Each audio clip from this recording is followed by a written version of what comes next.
Okay, I believe that's working now. So crossing our fingers. Can someone verify that? Or, oh shoot, did I hit public? If not, I'll make it public later. Okay. Fun times. Okay, thanks everyone for coming. I recognize a couple of you, but not everybody. So before we get started, this is going to be somewhat hands-on, and hopefully you guys have questions that I can answer.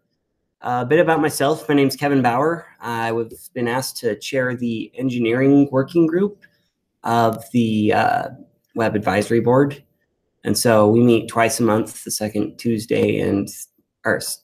and fourth Tuesday of every month over in the Life Sciences building, since that's where my office is. And I don't want to have to walk. And then also we're on Slack. I'll have Slack info at the end of the PowerPoint, which I will also make available somehow. I imagine there's like a mailing list for this Drupal camp that I'll have Katria send it out to or something. Or I can put it in the description for the YouTube video. There we go. There's using my head. Okay, so anyway, so before we get started, what are you guys hoping to get out of this session? And I can maybe tune my comments towards that. What's a web component? What's a web component? Okay, we can go over that for sure. So I've been using them in a couple of Drupal sites I'm building, and so simultaneously, what's a web component? And then we've run into an issue a couple times where, since we can control the theme when we update it, but we can't control when the component gets updated. We've had a couple times where the component gets updated, and then we come on, Monday morning and have, and like some key component of our site is broken. Okay, is this the theme components? Whatever parts of the some components that were inside the Drupal 7 theme from. Okay, was it like the header or the footer or the nav menu? The footer broke one time, and then the there's a component to get a hero space thing which you work. Okay, yeah. Inserting HTML, and that one broke once too. Yeah. And so it's kind of like, if we come in, I might have written that one. Components, which we can't do anything about the component. I can't really go with the code of the component from my site. How do we deal with that when those break? Okay.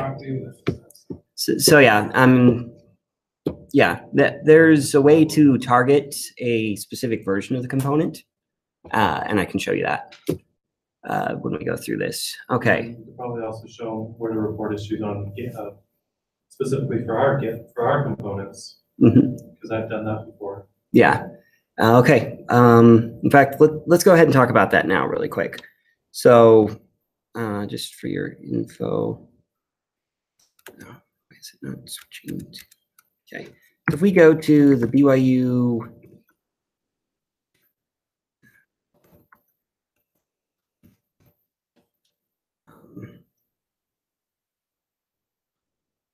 okay. So for instance, the BYU Hero banner is one that we're making a lot of updates to lately. If you click on the Issues tab for the repository, and then click New Issue, you can report any kind of problem you see. Okay, awesome. But then also, well, when we get to the part about including web components, I'll show you how to target a specific version. So let's go back. If I put this on slideshow mode, is that gonna work? There we go. Okay, it might be getting the presentation view on the Hangouts, but you guys are at least seeing the. So anyway, web components. Let's talk a bit about it. So yeah, assumptions about this presentation. I'm assuming each of you has a good working knowledge of HTML, CSS, and JavaScript, because that's all a web component really is. It's just bundled in a way that makes it easier to reuse. I'm assuming that you like code that you don't have to write. So if you've ever copy pasted from stackoverflow.com, web components should be right up your alley. I also am hoping that you like to share your code with others, and web components enable that very well for the BYU community. And if you're looking to develop web components, you'll need a GitHub account. So that's really handy to have just as a developer in general anyway. Okay, so consuming a component. I like to think of the BYU Web GitHub repository kind of like a store. So mandated by the new BYU brand guidelines, everybody should be using the same style for a header, footer, and the navigation bar on a BYU website. To make that as easy as possible, we talked about it when the initial designs were going up, and it was proposed that we use web components as a way to standardize that so that we didn't have 10, 15 different implementations of the BYU brand standards floating around campus, which is kind of what happened the last time there was a redesign. Everybody had their own sort of rogue implementation, and it quickly fractured into what you see in the BYU Web landscape today. So the hope of the components was that we'd make it as easy as possible to standardize on that. And there's a couple other cool things about it. So let's talk about 3 magic lines of code. And this is where we can also talk about the version targeting. So to include a component on your site, you just need 3 lines of code. One is the JS include at the top there. So components are built primarily with JavaScript. They include HTML and CSS, but they include it as string literals that your browser then parses and applies, at least the way that they're implemented here on campus. So we also have a style sheet. There's certain things that a component does to lock down the CSS within it. And we'll talk about that more, but the basic idea is if it's inside the component, the CSS will only apply to the component. But there are some other things that you can put into the component that can be affected by, say, your Drupal style sheets or other CSS within your page. And so to help with overriding that, sometimes we'll put some CSS into a second file. And so that's why we need that CSS include there. And then the last part is this little HTML tag. So somewhere in your HTML source, you'll have BYU dash and then your component name. For instance, the hero one that you mentioned was BYU dash hero banner. We've got BYU dash header, BYU dash footer, which come bundled in the Drupal theme now. And that's really all there is to it with a basic component. They can get more complex and require more input into them, but I try and design them in a way that's as minimalist as possible so that you just stick the tag on there and forget it. Hence the easy button. I'm hoping that components are easy. For me, it feels that way, but sometimes there's a learning curve. Okay, so if you're going to use a BYU component, read the docs. Every GitHub repository has a README file. Some of those are better than others. Some of them are downright terrible, and that's because making the components isn't anybody's day job. So these have all been kind of things that everybody works on when we have time to. So it's been a real labor of love to get a lot of these BYU Web components out. Part of why I'm giving this presentation is I'm hoping to recruit some of you to our cause, or at least some students that work for you. Whatever resources we can throw at this is going to improve the climate at BYU in terms of consuming useful web snippets. Before we go too much further, I haven't really answered the question of what is a web component, have I? So let's get out of the slideshow for a bit and talk a bit about that. So if I go to the docs for the theme components, why is that all incognito? Oh, well, okay. And I apologize for this URL. Every time I bring up trying to change it, someone says, well, we can't think of a better name for it. And like, we'll throw around a few shorter ones. No one will agree on it, and they'll just stick with the long one. So a bonus prize for someone who can come up with a better name for this demo site. But this site here is just one that was intended to demonstrate using the theme branded web components. So if you want to know what's going on under the hood in your Drupal theme, to get that BYU branding at the top and body view of your page, this is what happens. So we recommend setting a max page width. That's not part of the components. We also recommend setting up what's called a sticky footer, so that if your browser is larger than the content of your site, the footer doesn't just move up to the top. That's also something you have to set up outside the components, but we recommend you do it. But the components themselves, let's take a look at the header, for example. So here's a BYU header component, and it's pretty dang simple. So you stick that HTML code on your page, and it renders the this part here, this blue bar, which is pretty handy. And you can change the title here of your component. If we look under the hood at what's going on, it's kind of cool. So well, it's really cool. Some very smart people at Google and W3C and who knows where else. So we have our BYU header component, and then we've got the site title that's provided to it. And that's all the HTML that we have to supply. But then under the hood, it runs some JavaScript to create this cool little shadow root element. If you guys have ever looked at like an HTML video tag or an HTML audio tag, that's how those are implemented. So the people who make browsers met together and decided, hey, we can do this with other stuff too. We don't have to limit it just to video and audio. So if I expand the shadow root, we can see some styles are there, which I'll expand, but it's all minified and nasty looking. We can see a header. We can see a wrapper for a menu that's blank on this one, but if we were to supply a menu, it'd have stuff in it. And so we see this big tree of, content that we didn't supply to the page, but that JavaScript include file tells the browser how to set it up and make. And so then we see a thing called a slot, and that's where that site title span that we put in actually gets placed. So all this stuff inside the shadow root is what's called the shadow DOM, and we'll talk a bit about that in a minute. But the idea is all of this CSS here in this style element only gets applied within this shadow root element, so it doesn't affect the rest of your page.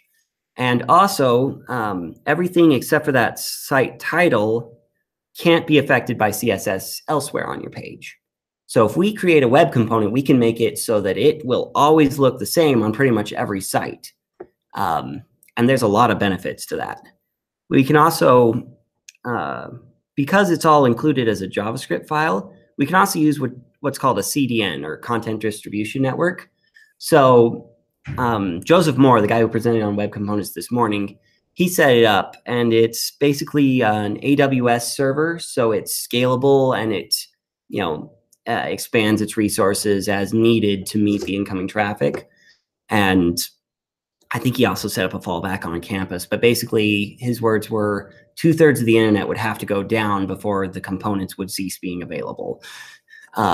So high availability, high performance. It's on HTTP2, so the extra HTTP requests won't matter. Anyway, but what it allows us to do is, like I was saying, we can do here. Let's go. There we go. Let's go back to the home page here. So if I take this JavaScript here, so you'll notice it has cdn.byu.edu, so the server is the CDN, and then the folder is called BYU theme components. Other components that we make, you put your component name, and then it's got this latest tag here, and then it calls for the JS. What that does is it's got versioning built in. I can't remember what version we're on, but for instance, I could do like 1.1.0. And so that would tie me to a specific version. Latest is an alias that changes to the latest version, obviously. We can also do things like experimental if we really want to go to that. So if you're worried about component updates breaking your site, we as a web community, we try and test these as thoroughly as possible, especially on the theme components. But if you're using one of the more experimental ones like the hero banner, you can target the latest version manually in your URL. And then when there is an update, we'll post it to Slack and you can go and update that yourself. But for the brand components, I recommend doing latest. Since those are a little more thoroughly tested, there's several people looking at those, and we're fairly gun shy about pushing out updates to those. But the benefit of doing that latest is that, let's say BYU changes its branding, which is going to happen actually. In case you didn't know, the header styles are going to change over the next year. But you don't have to worry about that. You don't have to download and install or run Drush or whatever those tools are to update your Drupal install. It will just update in the code automatically. And we'll set the caching headers and everything so that that happens fairly quickly. So we can push out an update to GitHub and within an hour have it across campus update every place that's using these. And that's a really powerful, exciting tool that we've been pretty excited about as we've been using these web components. Yeah, and we will warn the community about breaking changes as well. We haven't had to make any breaking changes since like the first 2 versions, I think. So we're trying very hard to keep that as possible. When they redo the headers, that probably will be a version 2.0, which means there will be some breaking changes. So again, I strongly recommend getting on Slack to keep an eye on that if you're wanting to monitor those. Okay, I've talked a lot. Does that explain a little better what a web component is, why it'd be useful? So I've talked a lot about the theme components. I want to talk a bit about some of these, what we've been calling feature components. So things that aren't required as part of the BYU brand, but that maybe Sean wants a directory component for his website, which he does, and maybe he hires a student, which he has, to write that. Well, I've got a faculty directory on tons of my sites. I would want something like that too. And so I could go to github.com/BYU Web, and this is the magic store where all your component dreams can come true. Yep, BYU faculty directory. And so I can come here, and I'm assuming there's a README, and there it is. Okay, I believe that's the stub one. So that was one thing I was going to bring up. A lot of these READMEs are pretty sparse, but there is a demo.html file that we often use for testing as we're developing these. And from that, I can see things like, okay, here's a bit about the code that I would need to use that. And I could clone this repository and build it and have it appear in my browser. In fact, it's not the faculty directory, but Electrical and computer engineering has taken a component and it's live on their site now. okay, so if we look at DC and BYU. okay. So they actually, that might be down. Try BYU.edu.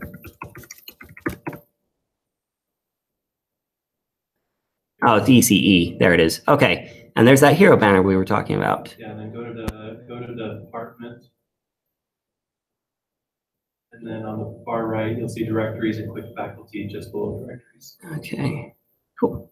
So they've taken the component that we've built and added it to their site. And this in theory would work for any WordPress, HTML, whatever. You can click on professor's name and then it will take you to a full profile. So we're in the process of right now trying to then wrap it in a module so that Drupal could anyone could easily install that and use it on their own site. But right now, this is just a component. Okay. So he's supplying the data, we're supplying the styling. And he didn't have to do any of the styling. Yeah, and so that's pretty handy. Yeah, like I said, this hero banner, electrical and computer engineering is using it. In life sciences, we're using it in a couple of places. So there's the public health website, or I could look at our internship website. Yeah, it's really handy. I literally just copied the code from his site. So it's basically the tags and then the slots within that tag. And then I just changed text on it or the image and boom, I've now got all this styling on my site and I didn't have to do any of the styling. Yep, and with each of these, we try and make them also responsive designs so they work well on mobile. For instance, gallery flow down to mobile size. And it's, you know, it's not 100% perfect, but that's because this one has 3 of these buttons because they needed that for whatever reason. Anyway, so that's some of the cool things that you can do for it.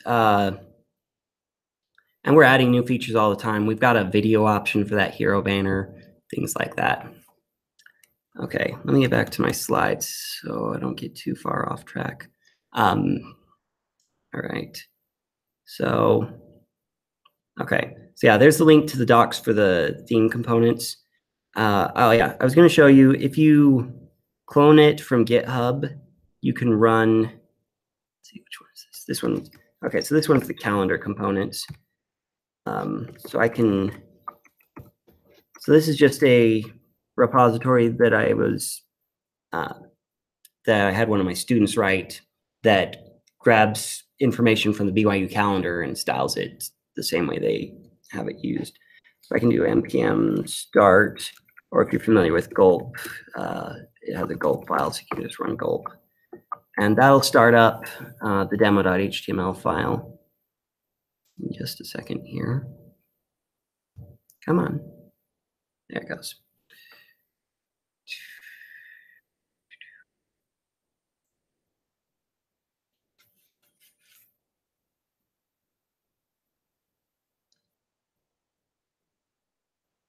Okay.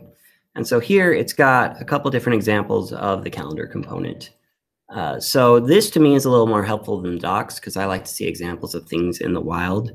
But what's cool about each of these is, you know, you've got a lot of content coming in. It's making AJAX calls to BYU calendars API, but it's doing all that behind the scenes.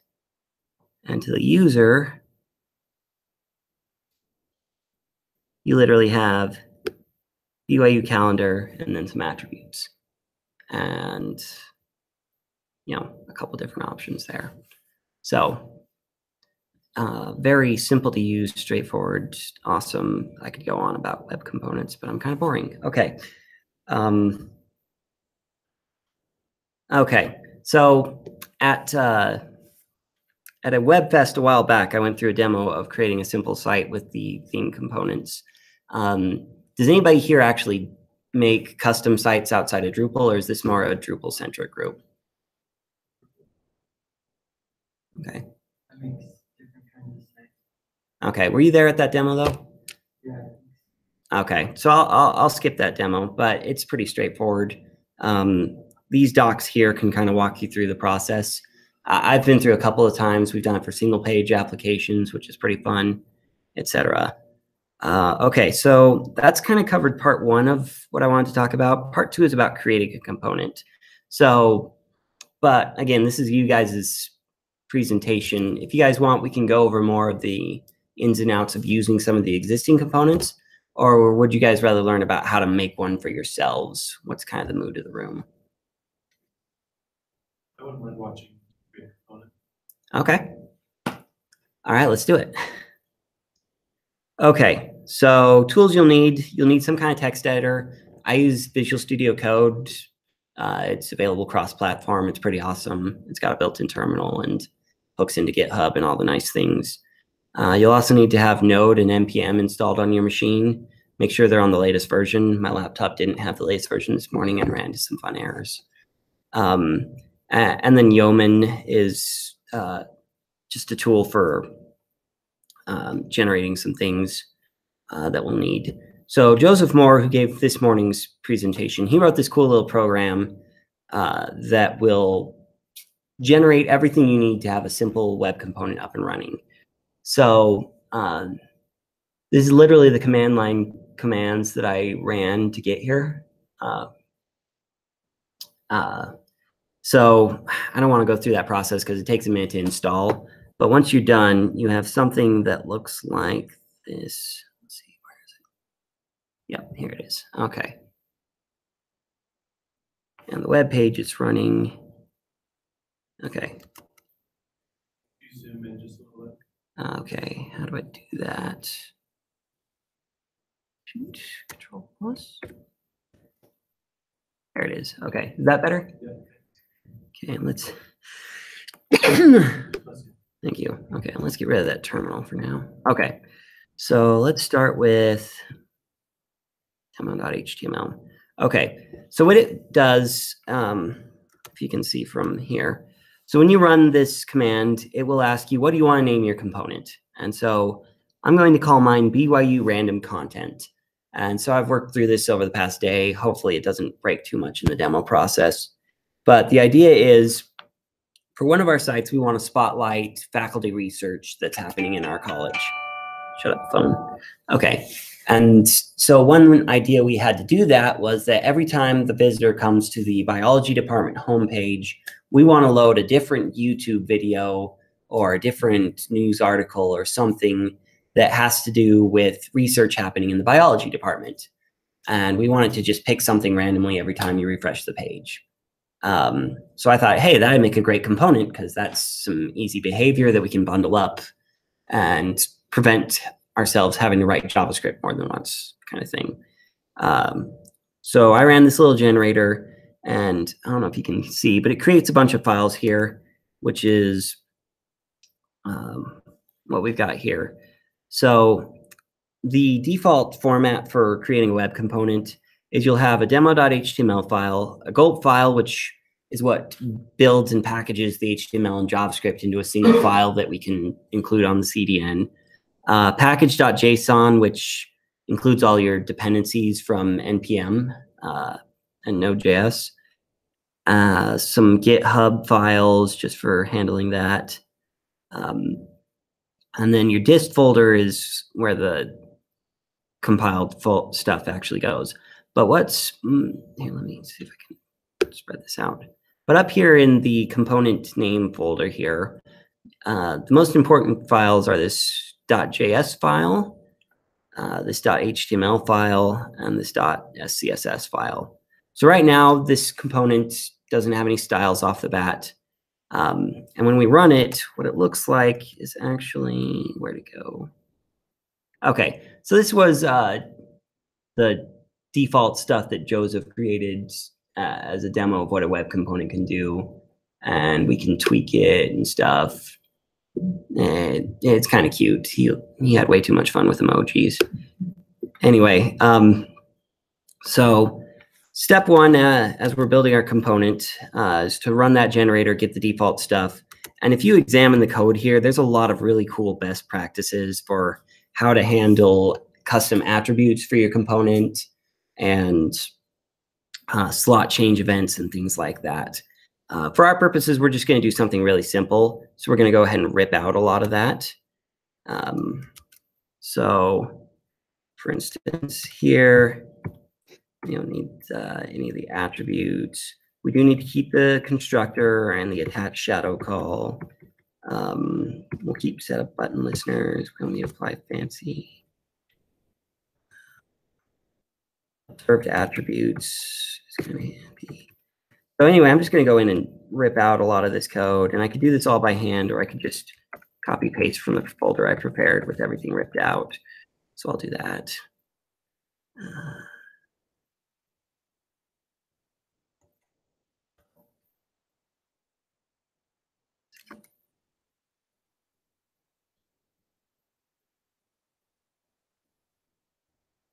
see. Okay, so here is it.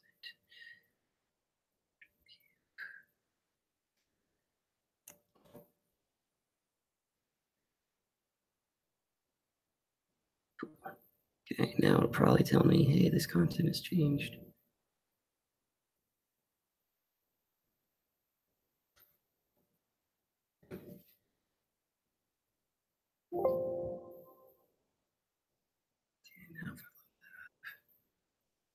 Okay, now it's all ripped out and nice. Okay, so everything's stubbed out. There's literally no behavior on this. And I can rebuild it now.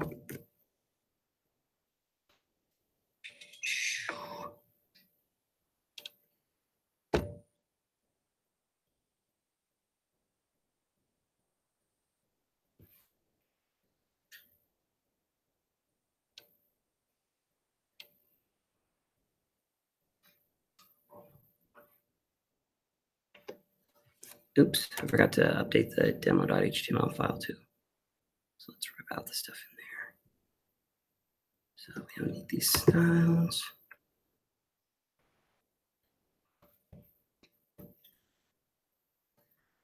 Really, we just need that.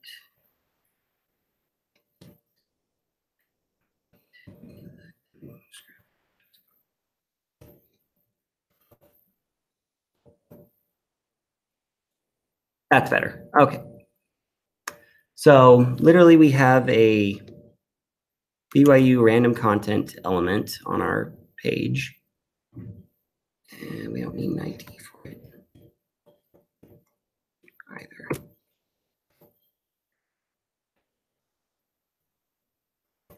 And we've got some default content that just says no content was specified. That no content was specified message, that comes from our HTML file here. So literally this component is going to have a root container and a slot where we can put some content that we want rotated. And by default, it's just going to say that.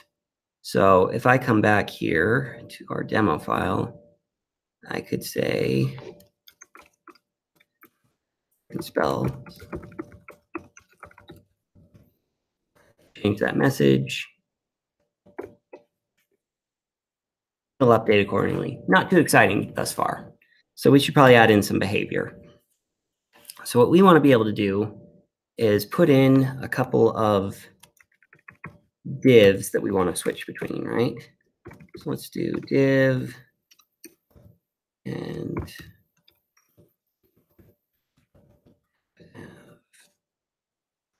class.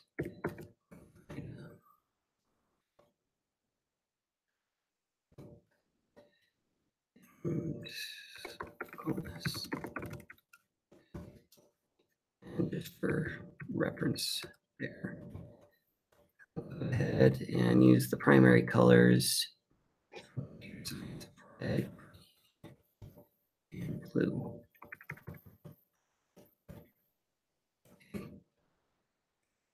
And then we'll add some style for those.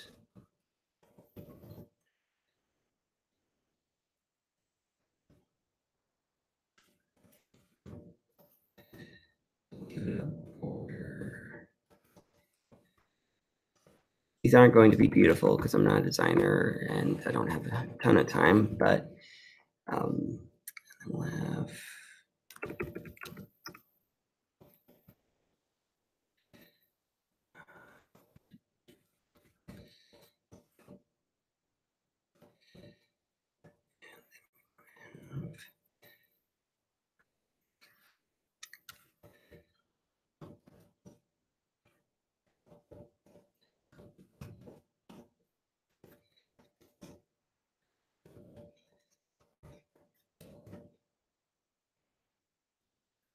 and then I'll just copy paste the CSS from something with a little more style here, but you guys get the idea. So we're going to be dumping some style here. Just for the sake of time, I'm not going to code it all by hand. But where to go? Components demo. Okay.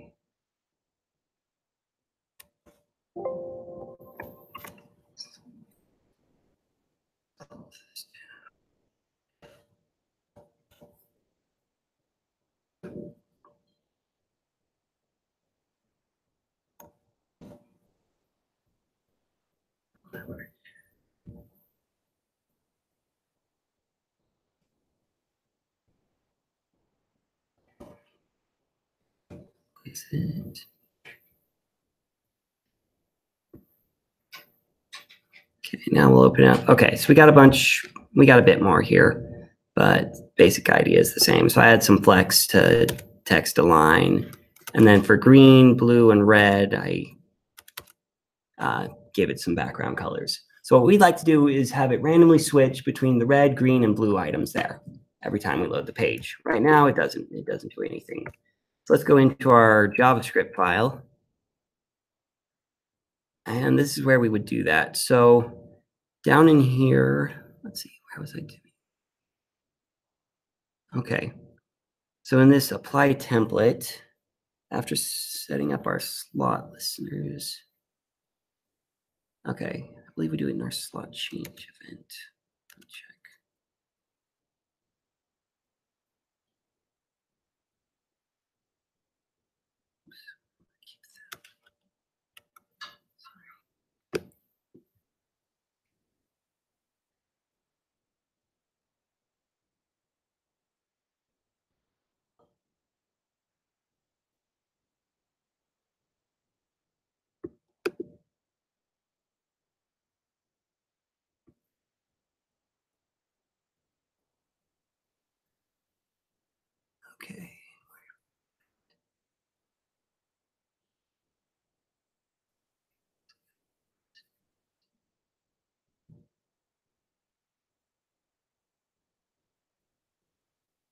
Okay, yeah, so we did it in our slot change event. Great. So I'll just kind of swap between these to kind of save us some time. But basically we want to do, we want to somehow choose a random content and, display only that one. So what we do then is I'll just copy paste. Oh, it's called choose random child, my bad.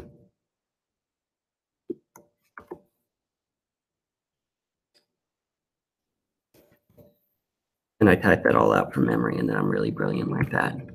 Okay, but what we're going to do is we're going to, okay, so this is the magic incantation for getting a item from our, so for getting the slotted element.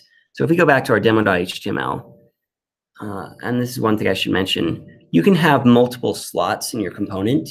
So maybe you want one thing to go into the beginning of your component, one thing to go into the right side, to the left, or you might just have a component that has one box where you put all of your content. This one just has one slot. It's the default slot, so we don't have to specify which one.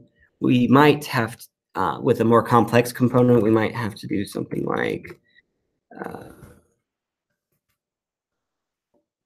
that, and maybe there's another slot.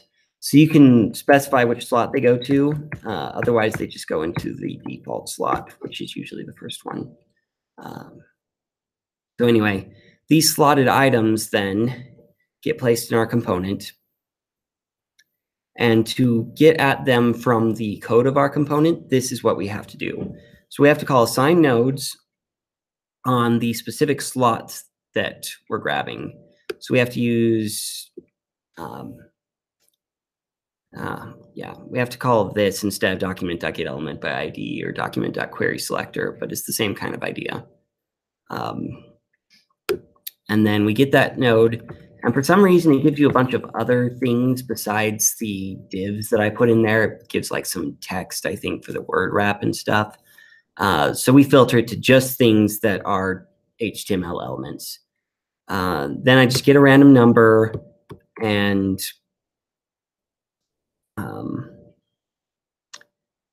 make sure that I'm not displaying the same thing twice. And then I set our active index to be that random number that I called. And the set active index, just, let's see, where did set active index go? Oh, it's just, right, sorry, I didn't copy that part over yet, did I? I didn't get random in set active index. This won't work very well, will it?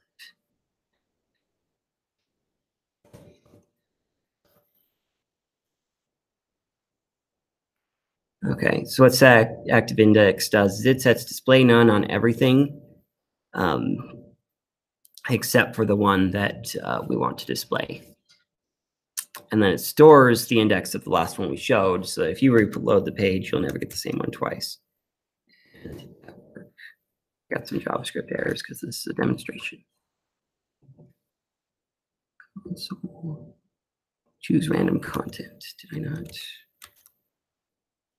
You named it Oh, differently. I called random child and choose random content above. Thank you, random citizen. Okay. Just kidding, Sean. You're more than a random citizen.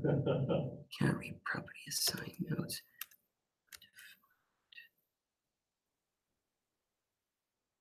Did I forget to set the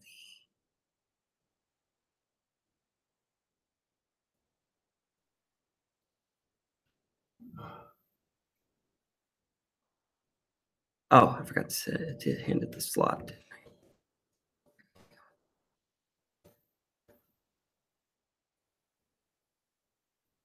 There we go. Okay, so now it's just grabbing one item at random. And if we refresh the page, okay, I think it just hadn't set local storage the first time. Yeah, now we'll just randomly get an item every time. And we could have 5, 10, 15, 20 of these divs. I haven't tested this yet, but as I've written it, I'm pretty sure it would work with like a hero banner if we wanted to have a different hero banner every time you come to your page. Or maybe you want a different faculty profile spotlighted on your home page. or whatever kind of content you want to write into it, which is kind of cool and kind of nifty. The hero banner, could it be as simple as putting a slot in the image source and then providing all the different images you want to go between and having it randomize those image source, or? Oh, to change the images? Yeah. Well, to use this component with it, you'd have to put like a couple different BYU hero banner elements inside the BYU random content one. It wouldn't be hard to randomize the image, but the way that but that would require some different code. We have to change the code of the hero banner itself for that. Okay, no worries, Which, yeah. So you would just basically generate multiple hero banners. Exactly. And then have it. And then just stick them in. And as long as they're a direct child of the BYU random content thing that we've just created, it will pick one at random and display it. Cool. So yeah, I've got just for kicks and giggles, I wrote a full demo that has a bit more functionality, but just to kind of show what we can do with it. So, maybe you want some clunky buttons on your page that let you switch between the content. Well, I've got you covered there. If this opens, we can just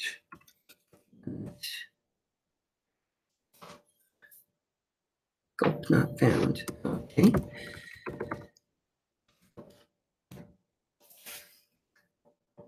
Oh, the wonders of NPM. Okay, well, that's loading. That'll pop up when it's ready anyway. Or it'll come close. Okay, so I've kind of deviated from my slides, which all great presentations should do. We'll kind of review where we've been. So you start by running that generator, you rip out the demo code, you create your HTML template, and those are the janky buttons I was talking about.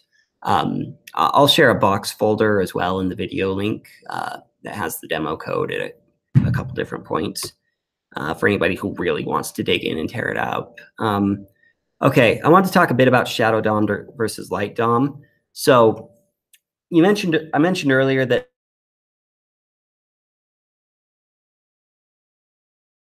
anything that is part of the Light DOM. So anything that's in the demo.html is going to be your Light DOM. So we've got our 3 slotted items there, and you'll notice that the CSS that was in demo.html is what gave them their color and everything. This caused us some problems when we were writing the theme components, since we didn't want our page styles interfering with stuff in, say, the menu or the search bar. And so to get around that, we used a lot of exclamation point importance, which makes me feel dirty every time I do it in CSS. I feel like there should just be a more specific selector out there.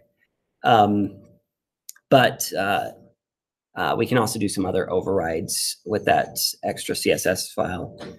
Everything inside the template.html is, or everything inside your component.html is going to be in what's called the shadow DOM. So if we look at our component that we created here, the BYU random content element is Light DOM, and the slotted items are Light DOM, but the div that they exist inside is Shadow DOM. And let me see if this demo is ready. Okay, not yet. Cool, it's still baking. Set it and forget it. But those janky buttons that I mentioned are also part of the Shadow DOM. So their style is there forever. Anyway, that gets tossed around a lot when we talk about web components as a community. If you don't particularly care about that, it's not a big deal. The important part is you can make unique things with components that are reusable. So if you want to style specific things about your component, like maybe I want to style those janky buttons, I can do that in our .scss here. Right now, there's nothing. There's a lot of this in the template.html. So that can be done. Okay, and like I mentioned, we've got an extras.css file, which is this one.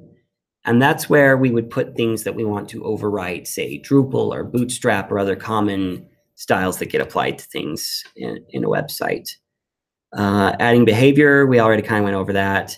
You need to call this slot.assign nodes.filter, which is kind of a beastly thing, but then you can play around with the stuff that gets passed to your component once you've done that. Okay. Add it to GitHub. I won't go over that. There's tutorials on how to add stuff to GitHub. Just know that it's your friend.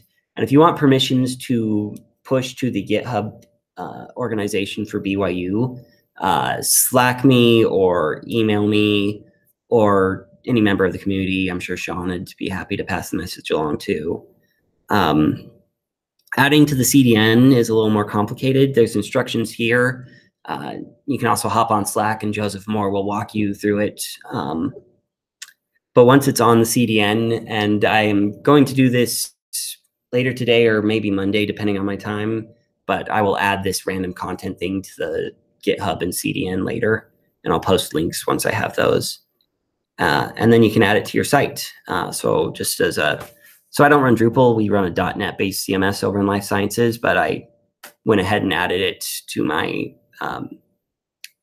CMS site that was public. It won't work if I try to demo it now because it was pointing to the localhost files, but it did work in my browser, I promise you. And then get on Slack. Who here is on Slack already? Okay, well, we got one guy who gets to repent. But Slack is great. It's just, yeah, if you're not on Slack, you're missing out. So it's got lots of resources, etc. And I've kind of talked up. I'm running out of time. Okay, so where did that other? Okay, I've lost track of my windows. I'm sure there are questions, or I'm not sure. Maybe there aren't. But what questions do you guys have? Did I answer? So did I answer your questions about what is a web component, first of all? Okay, and what to do if a component breaks, and how to prevent it updating behind your back and breaking maybe. Okay, did that at least give kind of an overview of the process for writing a web component? I hammered that out. It took a little longer because I typed things out rather than copy pasting them, but it took about an hour yesterday and I had a component ready. And I added a few more bells and whistles for demo purposes that I didn't really need last time. Oh wait, looks like it's ready now. Okay, so I hope it's not an intimidating thing. I know when I first saw Joseph Moore, who reads every Google blog and is one of the few people I'm not ashamed to say is much smarter than me. I was a little intimidated by the process, but then I got into it and started writing it, and it's actually really straightforward. So yeah, I added some buttons now. Yay, I can cycle through them. Or maybe I want a new one, random one without reloading the page, etc. Okay, so that was the last step. And you guys will, I'll post links to a box folder with all the code, and I'll strip out the buttons and add it to GitHub as well. Yeah. What other questions do you guys have? Anything? Okay.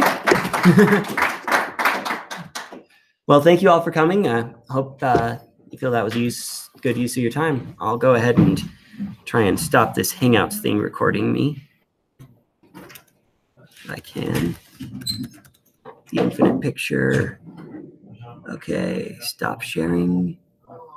And now I guess I hit stop broadcast.